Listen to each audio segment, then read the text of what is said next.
¿Qué tal? ¿Cómo estamos? Buenas noches, un placer saludarles. Soy Fernando del Rincón. Bienvenido a Conclusiones, bienvenido a casa. Mi casa de su casa, ya lo sabe. Bien, esta noche vamos a estar hablando de algo que acaba de ocurrir en el transcurso del día de hoy y que ya muchos lo pedían, que ya muchos lo vislumbraban, podría ocurrir, y es en el Perú. En el Perú, ¿qué hay? Hay nuevo gabinete. Por supuesto, ya lo sabe usted, aún Castillo, el presidente Castillo no logra estabilizar su gobierno y su gabinete. Y vamos a estar hablando de un fuego cruzado, más adelante aquí en el programa, entre la senadora Lili Téllez y el presidente Andrés Manuel López Obrador. Un fuego cruzado bastante desbalanceado, déjeme decírselo. Así que son los dos temas de esta noche. Empezamos rápido porque hay mucho que reportar. Vamos entonces.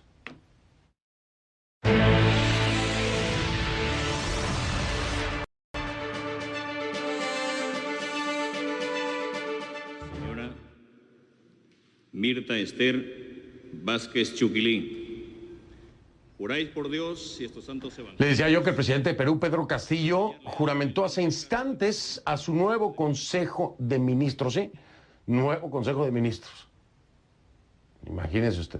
La juramentación se produjo a escasas horas de que el mandatario informara a la nación sobre la renuncia de Guido Bellido como presidente del Consejo de Ministros, solo un mes después nada más de que el Congreso le diera la confianza a ese gabinete. La excongresista Mirta Vázquez reemplaza a Bellido como presidente del Consejo de Ministros. Escuche. El Perú espera mucho de sus autoridades. Es momento de poner al Perú por encima de toda ideología y posiciones partidarias aisladas. Por ello, informo al país que el día de hoy hemos aceptado la renuncia del presidente del Consejo de Ministros, Guido Bellido Ugarte, a quien le agradezco por sus servicios prestados a la nación, y anuncio la juramentación del nuevo gabinete para el día de hoy a las 8 de la noche. Invoco a los sectores políticos, económicos y sociales a la más amplia unidad para lograr juntos los objetivos comunes que tenemos como nación. ¡Viva el Perú! Andy Ortiz está en vivo en Lima. Le doy la bienvenida. Gracias por estar aquí, Andy. ¿A qué se debe la renuncia de Guido Bellido? Bienvenido. Muy buenas noches, Fernando. Muchas gracias. Un saludo desde Lima. En el mensaje que el presidente dirigió esta tarde a la nación, no especificó los motivos por los cuales le había solicitado su renuncia a Guido Bellido. Fue sumamente escueto el presidente, el mensaje duró apenas unos minutos. Tiempo después, en la misma sede de la presidencia del Consejo de Ministros, el propio Bellido ofreció una conferencia de prensa en la que señaló textualmente: para encontrar las causas de la decisión del presidente, nosotros no sabemos cuáles son las causas. Lo que nosotros sabemos es que el día de hoy nos han solicitado nuestra carta de renuncia y hemos cumplido con ese pedido, enfatizando además Bellido que está siempre en la potestad del presidente de la República pedir la renuncia del presidente del Consejo de Ministros. ¿Qué más dijo Guido Bellido? Lo que sigue a continuación es bastante interesante. Esto lo dijo también en la conferencia de prensa. Vamos a escucharlo. Nuestro pueblo es testigo que por encima del poder ejecutivo existen fuerzas y poderes fácticos que gobiernan, presionan, coaccionan, denuncian y persiguen. Así se cambie de presidente, estas fuerzas están aparentemente perpetuas, razón por la cual desde el inicio de no querer reconocer el triunfo electoral de Perú Libre hasta el propio gobierno han ido entorpeciendo sistemáticamente. Estos poderes fácticos, financieros, empresariales, económicos, tienen capturados los órganos de justicia que, amparados en el eufemismo de la autonomía de poderes, no se someten a las elecciones y quieren gobernar nuestro país como una organización que criminaliza a todo opositor político.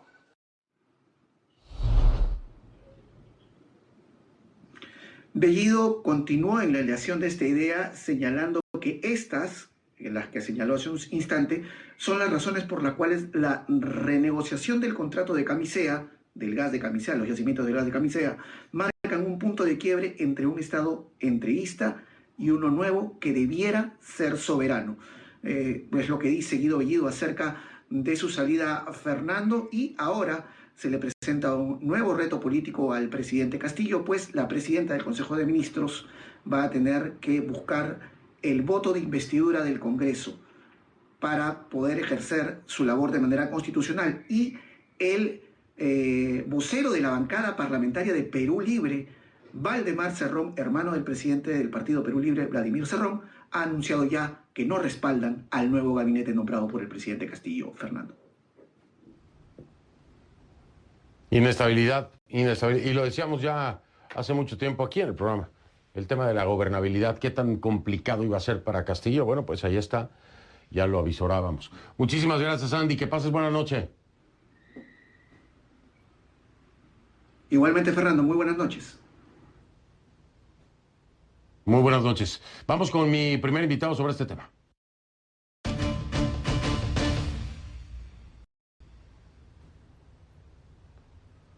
Le doy la bienvenida al abogado y analista José Tello, especialista en temas electorales, integrante del Instituto Peruano de Derecho Electoral. Bienvenido, señor Tello. Gracias por acompañarme. Buenas noches. Buenas noches, Fernando. Es un gusto. Igualmente, un gusto siempre recibirlo aquí. Oiga, poderes fácticos. Guido Bellido dice que los poderes fácticos son los que están causando prácticamente su salida del gobierno de Castillo. ¿Está de acuerdo? En contra. ¿Por qué? Porque el señor, literalmente, como decimos acá en Perú, a pulso ha generado lo que ocurrió esta tarde, que es su salida del gabinete del primerato, para ser más específico. El señor ha cometido una serie de errores a lo largo del periodo tan corto de 2 meses y una semana que ha estado en el cargo, que en verdad complicó mucho la gestión de Pedro Castillo, ha afectado seriamente la gobernabilidad. Es una persona muy radical que no tiene, bueno, para el ejercicio del cargo no tenía la mayor forma, porque normalmente pues se busca que el premier sea una persona que sea quien le dé el soporte al presidente de la República, y no que sea al revés. Prácticamente Pedro Castillo estaba obligado a apagar incendios, también lo digo de manera coloquial, que este señor generaba con las fuerzas políticas de oposición, sobre todo luego de haber tenido una elección bastante complicada donde Pedro Castillo pues llega con un estrecho margen mejor dicho, a ser electo presidente de la República sobre Keiko Fujimori, y sin lugar a dudas pues la gobernabilidad en el país es algo que está bastante asentada en un consenso que sí o sí Castillo tiene que tener con la fuerza de oposición, partiendo por la propia izquierda, que no es tan radical, la izquierda moderada, y es a donde ha apuntado Pedro Castillo sin lugar a dudas con la designación de Mirta Vázquez como premier. A ver, podríamos entender que este tema de Guido Bellido es finalmente el entendimiento o la comprensión de Castillo de que había que limpiar la casa, porque, a ver, muchos de los elementos, incluido Guido Bellido, no eran bien vistos por, como usted lo decía, abogado, derecha, por izquierda, izquierda moderada, por gente al interior del propio partido del gobierno.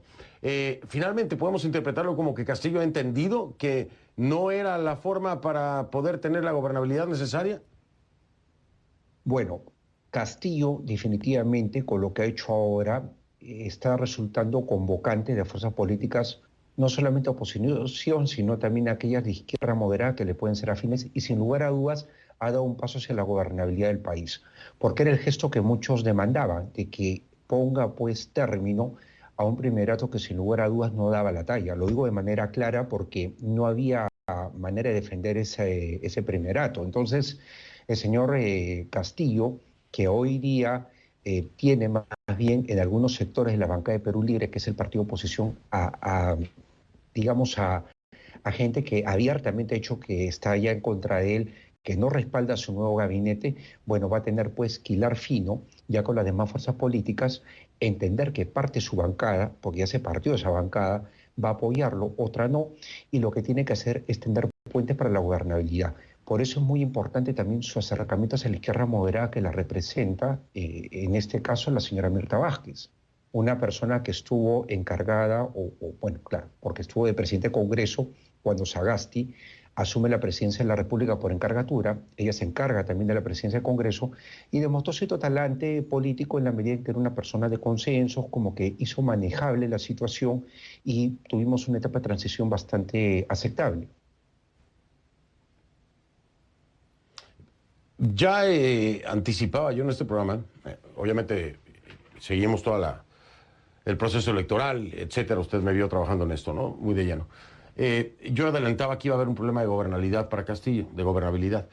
Y por eso le preguntaba si hay que entender lo que acaba de hacer Castillo o lo que acaba de ocurrir con Guido Bellido como el entendimiento por parte de Castillo de un cambio necesario en el gabinete para lograr la gobernabilidad. Pero la otra cara de la moneda es un gobierno débil, es un gobierno caótico el de Castillo. Han pasado unos meses nada más y está teniendo que hacer todos estos cambios. Y además falta todavía la aprobación del legislativo. ¿Cómo lo entendemos entonces? ¿Es eso? ¿Es un gobierno débil que no acaba de encontrar la forma de establecerse sólidamente? Yo creo que es un gobierno que está encontrando un cierto norte con estos cambios, un cierto norte orientado hacia la apertura a sectores de izquierda moderada, que también está siendo claro en mandar un mensaje de respeto hacia la propiedad privada, el alejamiento de posturas radicales. Creo que es un buen paso que tiene que estar sumado con gestos más concretos, ya como las acciones de gobierno propiamente que se den en los siguientes días. Recordemos, por ejemplo, que el Banco Central de Reserva peruano está justamente ratificándose a su presidente, el señor Velarde, que es una persona que ha dado mucha tranquilidad en el país en lo que se refiere al campo económico, porque le ha dado una estabilidad bastante importante, liderando justamente este organismo constitucionalmente autónomo que se encarga de la política monetaria del país. Si vamos sumando las cosas, creo que va agarrando forma. De lo que sí coincido contigo, Fernando, fue un inicio bastante caótico, bastante complicado, porque el señor Castillo, pues, desde un primer momento colocó a las facciones más radicales del Partido Perú Libre, que es un partido que en realidad, por más que lo normal que uno puede entender es que las instituciones son las que tienen que llegar al gobierno, obviamente con los gestores que son los gobernantes, los que ganan las elecciones, es una institución que es bastante precaria si se habla de la institucionalidad en un concepto mucho más amplio y que en realidad no tenía ni siquiera cuadros para poder llegar al gobierno. En consecuencia, ha quedado desvestida la precariedad de este partido, que la verdad tampoco es representativo en el país porque tiene un mínimo margen de apoyo electoral. Literalmente el balotaje que tuvimos entre Keiko Fujimori y Pedro Castillo nos demostró que este país está polarizado y que finalmente, bueno, este gobierno va a tener que encontrar norte acercándose a posturas más moderadas, contando con técnicos que lo ayuden en la gestión de gobierno propiamente, que es lo que le interesa al peruano de a pie, soluciones por parte del Estado más que problemas. Entonces, podría visorar como que, si bien tuvo un inicio caótico, el actual gobierno con esto y otro gesto más como el de Velarde que acabo de mencionar en el Banco Central de la Reserva, está mandando mensajes más acertados, más tranquilizantes también hacia la población y evidentemente eso podría ayudar mucho a la gobernabilidad en los próximos meses y quizás años de gobierno. Veremos a ver si ya logra coger rumbo y estabilizarse, por supuesto, en muchas cosas que coincido con el abogado, por supuesto, y que ya las habíamos hablado aquí y las puntualizamos, pero ahí está, y lo dice bien. El país está completamente dividido, es decir, el poder electoral para la gobernabilidad de Castillo no es garantía, no lo hay, para terminarlo claro. Muchísimas gracias, abogado Tello. Gracias. Un gusto saludarle, que pase buena noche allá en Lima. Gracias, muy buenas noches. Muy amable. Era el abogado en temas electorales y analista José Tello, me acompañó desde Lima. Voy a marcar una pausa, regreso con la senadora Lili Téllez. Lili Téllez, bueno, pues, ¿qué le puedo decir? Hay un fuego cruzado, pero además hay que muy feo, algo muy feo. Hay amenazas contra su hijo, y todo porque, bueno, el presidente López Obrador a veces abre la boca de más, ¿no? Ya regreso.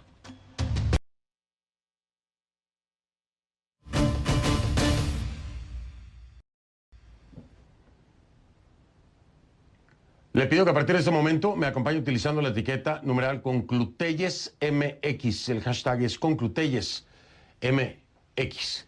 Sus comentarios, por favor, con esta etiqueta, ConclutellesMX, a mi cuenta en Twitter, @soyfdelrincón, @soyfdelrincón.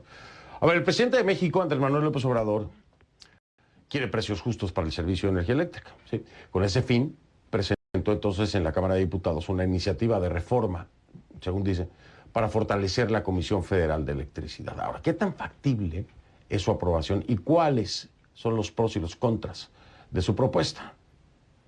Krupskaya Liz nos explica. El 30 de septiembre, el presidente de México entregó a la Cámara de Diputados su propuesta de reforma eléctrica, la primera que presenta a la actual legislatura. No significa nacionalizar ni estatizar, significa darle su lugar a la Comisión Federal de Electricidad. Entre los puntos a destacar La iniciativa modifica los artículos 25, 27 y 28 de la Constitución, según explicó el secretario de Gobernación de México. Se trata de rescatar y fortalecer a la Comisión Federal de Electricidad, garantizar a través de ella la seguridad energética del país. El proyecto que impulsa López Obrador revierte la mayoría de las reformas que en el 2013 introdujo el gobierno de Enrique Peña Nieto, que abrió el sector energético a la inversión y la competencia del sector privado, incluida la Comisión Federal de Electricidad, que hasta entonces tenía el monopolio de la generación, transporte y comercialización de la electricidad en el país.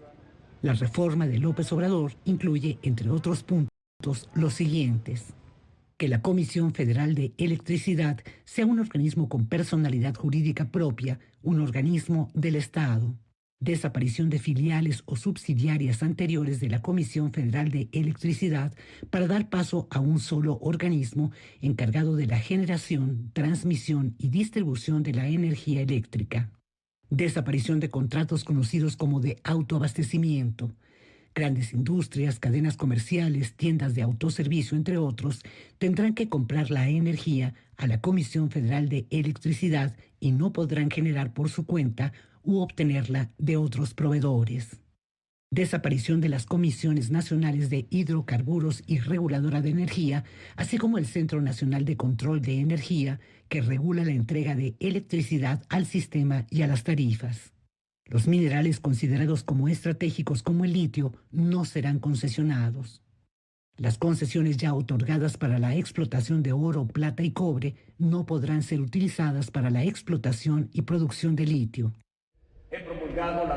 En su momento, el gobierno de Peña Nieto fundamentó la apertura del sector a la inversión privada en la necesidad de proveer el capital que la Comisión Federal de Electricidad no disponía para invertir en nuevas centrales de generación, así como en la modernización de sus redes de transporte y distribución, además de la construcción de los gasoductos que proveen este combustible a las centrales. Entre los cambios que introduce la reforma de López Obrador, se destaca que el menor precio de generación no será el determinante para el despacho de electricidad al sistema interconectado nacional, sino que la CFE tendrá prioridad de entrega independientemente de su costo de producción. Aún así, López Obrador dice que la CFE coexistirá en el mercado con el sector privado, ya que se prevé que la empresa estatal controle el 56% del negocio y los privados el resto. Nada más hagan las cuentas. El Consejo Coordinador Empresarial, el principal órgano de representación del sector privado en México, señala que hasta el momento hay un monto importante de inversión privada nacional y extranjera en este sector que corre el riesgo de ser impactada ante una eventual aprobación. Las inversiones comprometidas ya en el sector eléctrico ascienden a $44,000 millones. Los empresarios señalan además que la iniciativa cierra la puerta a la competencia y podría generar un aumento en las tarifas a los consumidores, entre otras. De acuerdo con el gobernante partido Movimiento Regeneración Nacional, a más tardar el 15 de diciembre, esta iniciativa presidencial se sometería a votación del Pleno. Fuerzas de la oposición como el Partido de la Revolución Democrática y el Partido Acción Nacional han adelantado que rechazarán la reforma En tanto, el Partido Revolucionario Institucional señala que analizará la propuesta. Krupskaya Liz, CNN, Ciudad de México. Una de las voces de la oposición que más ha criticado la reforma eléctrica de AMLO, entre otras cosas, es la senadora por el estado de Sonora, Lili Téllez. En un reciente tuit, ponga mucha atención en el lenguaje, porque la senadora rechazaba de forma contundente lo que llama deforma energética. No a enfermedades, escribió Téllez. No a la destrucción del medio ambiente. No a la muerte de animales. No más pobres, continúa el tuit. No a la escasez, no a los apagones, no al monopolio, no más poder al gobierno y menos libertad de ciudadanos. Ese es uno de tantos. Lo cierto es que Lili Téllez y el presidente Andrés Manuel López Obrador en este momento mantienen un fuego cruzado.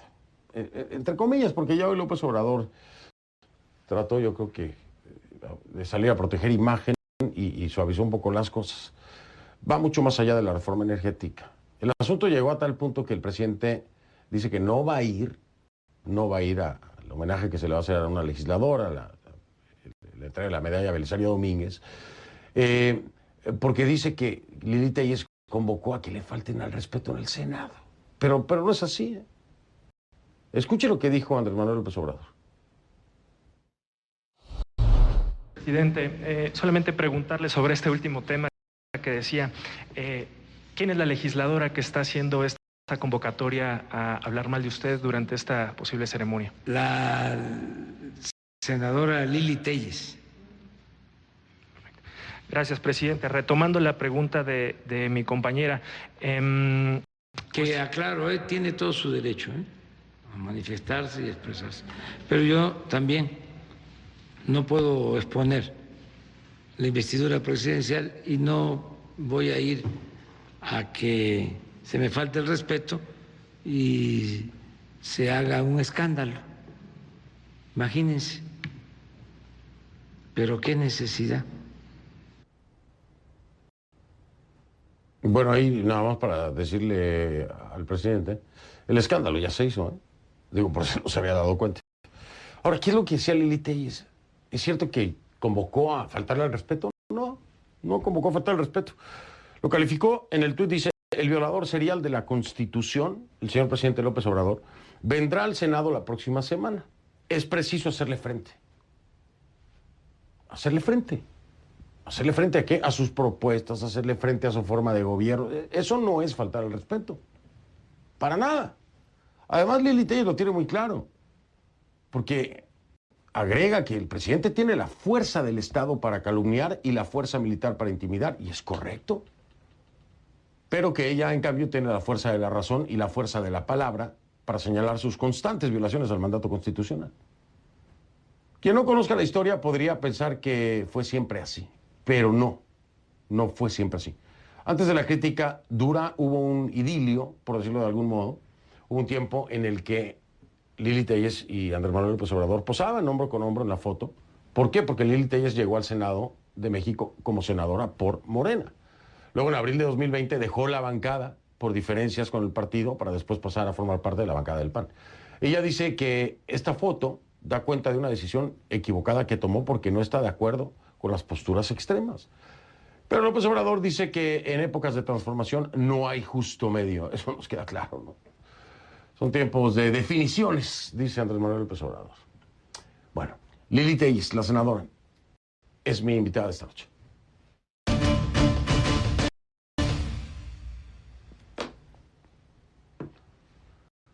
Le doy la bienvenida a la senadora de la República Mexicana por el estado de Sonora, del Partido de Acción Nacional, Lili Téllez, a quien además le tengo un aprecio muy especial, tengo que decirlo. Lili Téllez, tuve la oportunidad de trabajar por primera vez en Televisión Nacional junto a Lili Téllez cuando trabajaba en TV Azteca en un noticiero que se llamaba Primera Edición, hace muchísimos años. Así que la primera vez que salí al aire en Televisión Nacional fue con ella, con Lili Téllez. Lili, me da un gusto enorme saludarte, mucho cariño y un hermoso recuerdo de esa época. Bienvenida. Fernando, más de 20 años que hicimos un programa solo durante una semana, porque ni a ti ni a mí nos gustó ese programa, a ninguno de los dos. Y bueno, te fuiste y te ha ido extraordinariamente bien.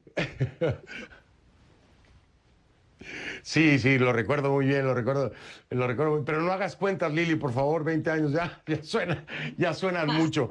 Me da gusto verte bien. Oye, pero me tiene muy preocupado lo que ha pasado precisamente con este tema de López Obrador, ya no en el ámbito político, sino por las amenazas que existen ahora en redes sociales en contra de tu hijo. ¿Ya hay alguna participación de autoridades, algún respaldo, alguna investigación? Nada. No me han llamado de la Secretaría de Seguridad Pública de nuestro país. Es increíble. Hoy el presidente López Obrador en la mañana hizo un llamado para que no se me agrediera, a su estilo, en una forma muy coloquial. Dijo que mucho cuidadito, que no se debían hacer agresiones a las personas que pensamos diferente. Pero fuera de ahí, no me han llamado las autoridades. Hace un par de semanas hubo una comparecencia de la propia Secretaria de Seguridad Pública aquí en México, y yo tuve una intervención muy dura, muy fuerte, porque es una tragedia lo que está pasando en nuestro país.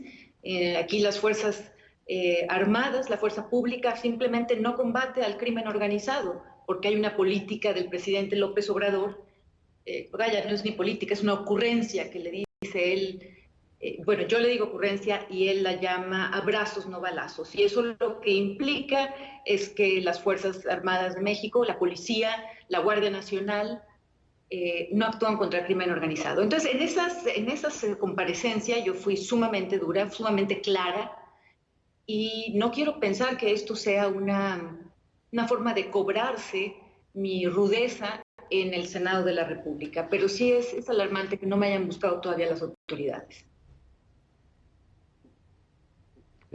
No puedo creerlo, debería haber de inmediato una investigación. Se está amenazando de muerte, literalmente, al hijo de Lili Telles, que quede muy, muy claro. Apuntan muchos de tus colegas senadores del Partido Acción Nacional a que todo esto es responsabilidad de Andrés Manuel López Obrador, precisamente porque usa la tribuna presidencial en sus shows de la mañana, porque son shows, es lo que son, para hacer referencia a ti. Y de ahí es que surge entonces esto. ¿Tú consideras efectivamente que el responsable de estas amenazas es directamente Andrés Manuel López Obrador al hacer uso de la tribuna presidencial como lo hizo?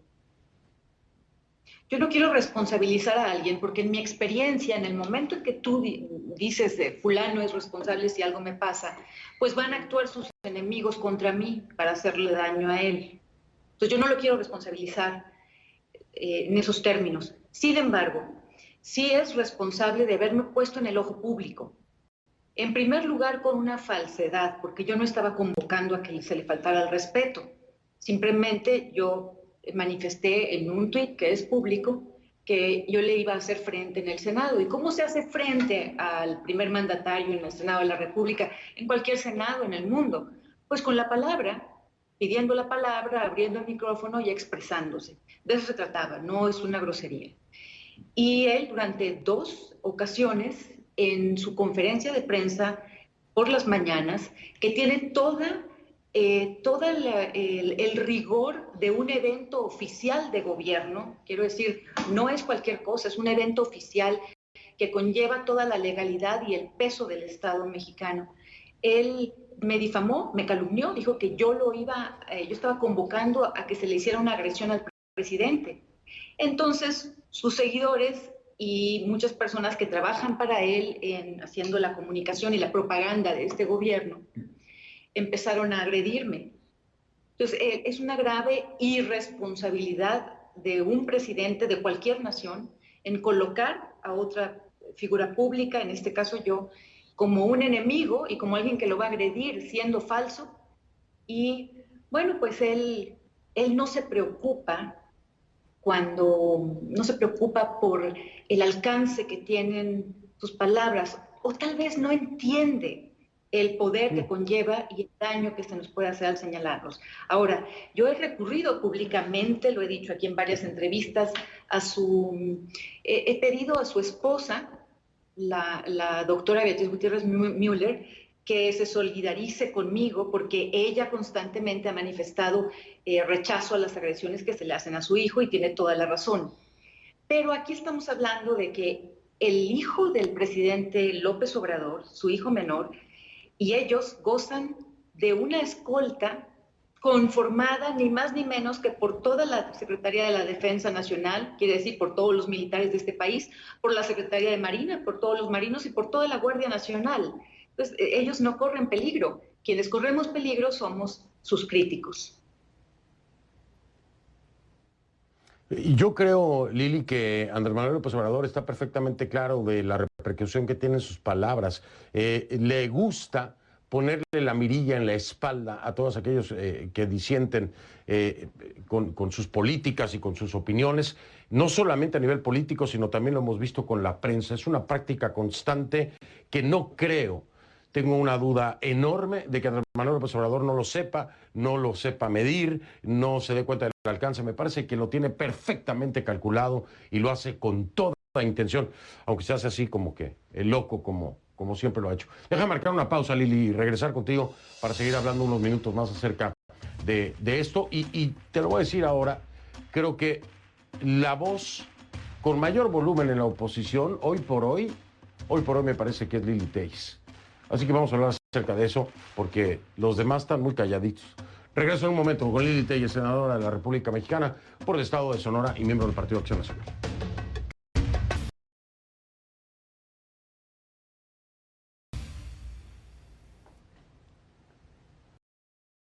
Continúo conversando con Lili Téllez, senadora de la República Mexicana por el Estado de Sonora y miembro del Partido Acción Nacional. Oye, me quedé pensando, Lili, cuando dijiste lo de la falta de solidaridad, por supuesto, de la esposa del presidente, de Beatriz Gutiérrez Müller, y digo yo, ¿no tendrá que ver con la cognitividad? ¿No será que se le redujo? Bueno, esa palabra no Así dice ella. Sí, y le señalé que tenía que revisar el diccionario antes de escribir. Pues ostenta un cargo público, además de ser la esposa del presidente. Lo serio de la conversación es que este tipo de amenazas no provoquen una solidaridad espontánea, que yo tenga que reclamarla. Y de hecho, ayer en el Senado, 3 senadoras del partido del presidente me insultaron y dijeron, en síntesis, en pocas palabras, que yo me merecía esto porque critico mucho al partido del presidente y a ellos, y que porque yo había amenazado al presidente, cosa que es absolutamente falsa. Entonces, estamos ante un escenario que es muy delicado para los ciudadanos, muy delicado para los periodistas, ni se diga. Ya he hecho exhortos al gobierno, al presidente, para que se abstenga de estar colocando a los periodistas como enemigos públicos. Y bueno, ahora este capítulo conmigo, que todavía pues no tengo la seguridad para mi hijo y para mi persona, y no sé todavía, estoy reflexionando qué camino voy a tomar. Proceder legalmente, Lili, ¿has pensado hacerlo? ¿Ya lo hiciste? Es decir, poner una denuncia para que sea una investigación. Deberían de estarse haciendo desde ahora. Es una amenaza de muerte, se debe perseguir por oficio. Es lo que me han dicho, que ponga una denuncia, pero ya voy a mandar mañana una carta al secretario de Gobernación para pedir la seguridad para mi hijo. Mañana, por cierto, es la sesión en el Senado en la que se va a entregar la medalla Belisario Domínguez a la senadora Ifigenia Martínez. Y fíjate, Fernando, qué paradoja tan desafortunada. Belisario Domínguez fue un senador chiapaneco, periodista también, y lo asesinaron porque era brutal en su crítica al poder, en su crítica al gobierno. Entonces, lo que se festeja con esa medalla básicamente es no solo la libertad de expresión, sino en particular el derecho a la crítica de los ciudadanos al gobierno y la responsabilidad y el derecho y la necesidad de la crítica fuerte de un senador hacia el presidente en turno. Eso es lo que festeja mañana con la entrega de esta medalla. Y paradójicamente, el presidente no va a ir porque le tiene miedo a mi crítica.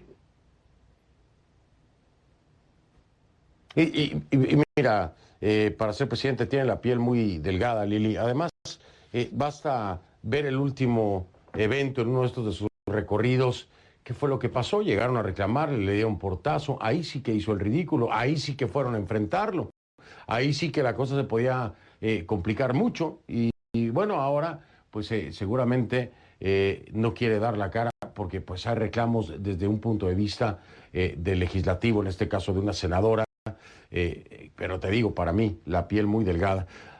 Estuviste en Morena, dejas la bancada por diferencias de criterio.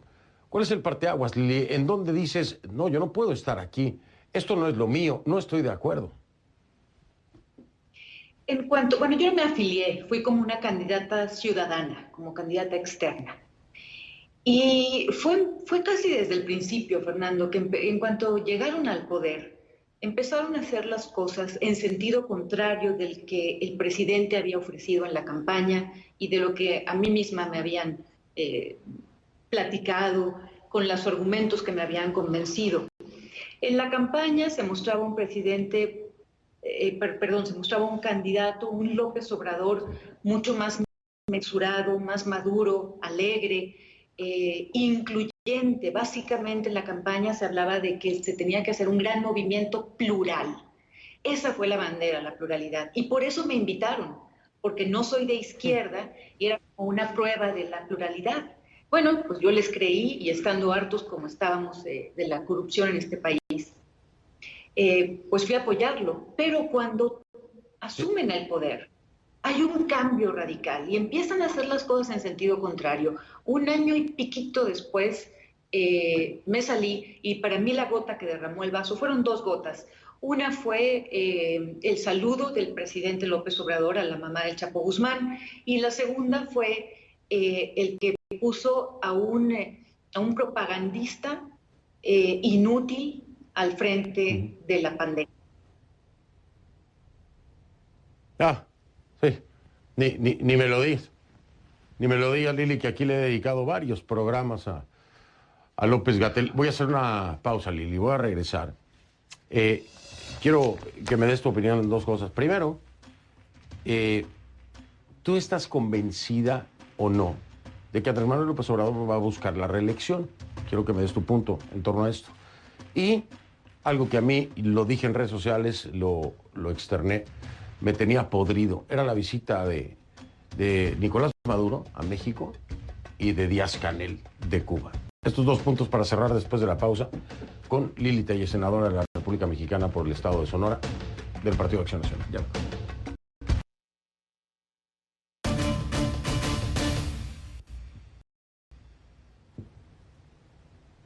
De vuelta en este último segmento con Lili Telles, senadora de la República Mexicana por el Estado de Sonora y miembro del Partido Acción Nacional. Lili, ¿estás convencida o no? ¿Crees que Andrés Manuel López Obrador va a buscar la reelección? ¿Qué piensas? No creo que la busque para su persona, pero sí absolutamente ya está en campaña para que sea la jefa de gobierno de la Ciudad de México, que es una persona que le hace caso en todo y con los ojos cerrados. Entonces es una especie de reelección indirecta. Sí, bueno. Claro, para mantenerse ahí en el poder, pero bueno, no, nada que no hayamos visto en México con el PRI, en este caso sería Claudia Sheinbaum a la que hace referencia a Lili Telles. Ahora, ¿qué piensas tú de estos nuevos amigos de Andrés Manuel López Obrador, ¿no? Dictadores los dos, Díaz-Canel de Cuba, Nicolás Maduro, además con un precio por su cabeza de $15 millones en los Estados Unidos, lo recibe con honores a estos dos. ¿Qué te parece a ti? Porque aquí tienen palabra ustedes como senadores. Bueno, yo hice una protesta oficial. 2 veces he protestado por la relación que ha decidido el presidente mantener con ellos. Me parece una falta muy seria en su política exterior. Y fue un insulto haberlos recibido. Y fue un insulto haberlo hecho en las fiestas patrias más importantes de México. Causó un gran enojo en una gran parte de la población. Pero él juega a que tiene una gran popularidad y que puede hacer lo que quiera. Pero yo hice un reclamo oficial porque el presidente de México faltó al artículo 89 de la Constitución mexicana, que le prohíbe andar extendiendo la mano y haciendo caras felices y mucho menos recibiendo a dictadores asesinos. No, por supuesto, estoy completamente de acuerdo contigo. Y por último, bueno, ya me quedan 30 segundos, mejor ya ni te hago la pregunta porque se nos va el tiempo. Lili, quiero agradecerte, me da mucho gusto verte bien. Espero que estas amenazas, primero, que no pase nada con tu hijo y con tu familia, que todos estén bien. Segundo, a ver si pues actúan conforme a derecho en México las autoridades para investigar una amenaza de muerte que se debe perseguir de oficio. Y si no, bueno, pues a ver si la Secretaría de Gobernación te responde, porque esto es gravísimo. Lili, muchas gracias. Te agradezco mucho el espacio y te mando un abrazo con cariño. Igualmente, Lili, un abrazo con cariño para ti también. Lili Telles, senadora de la República Mexicana por el Estado de Sonora y del Partido Acción Nacional, me acompañó esta noche. Hago una pausa. En regreso en un momento.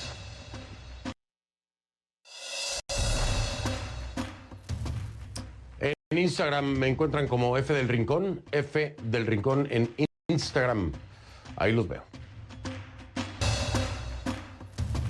Soy Fernando del Rincón para decirle si no lo vio en conclusiones, no lo vio. Y yo lo veo hasta el martes de la semana que entra. El martes de la semana que entra estoy de vuelta. Muchísimas gracias. Pásela bien. Buenas noches.